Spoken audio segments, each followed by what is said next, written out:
The life of Chicago's former archbishop is remembered by many in the Catholic and interreligious communities. During the several memorial services held throughout the week of his death, many political and religious leaders paid their respects to Cardinal George.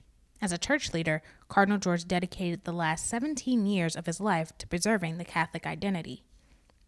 Dr. Brian Smizik of Loyola's Institute of Pastoral Studies says, Cardinal George always stayed true to practicing traditional Catholicism. Cardinal George was both a pastor and a teacher. He really had a pastor's heart in that he loved people and he wanted to be around people. He was also a teacher, so he was always one to be sure that, authentic Catholic doctrine, was being taught as such.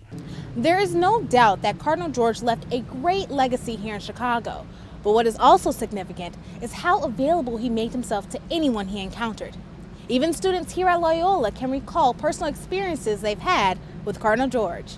I actually met him once. He came for a big party we had at church, and he totally didn't have to stay the entire time, and he stayed for a long time, which really shows, how much he cares about everybody in the Archdiocese.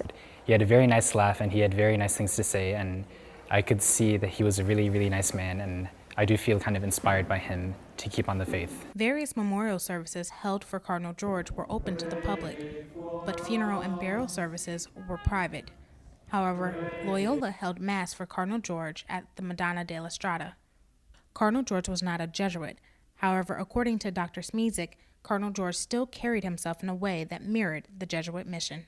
That's what motivated him as a young priest, is that he wanted to serve the poor. And in many ways, that's central to the Christian mission, and it has a lot of affinities with the Jesuit mission, of course. Lauren Smith, Loyola News, Chicago.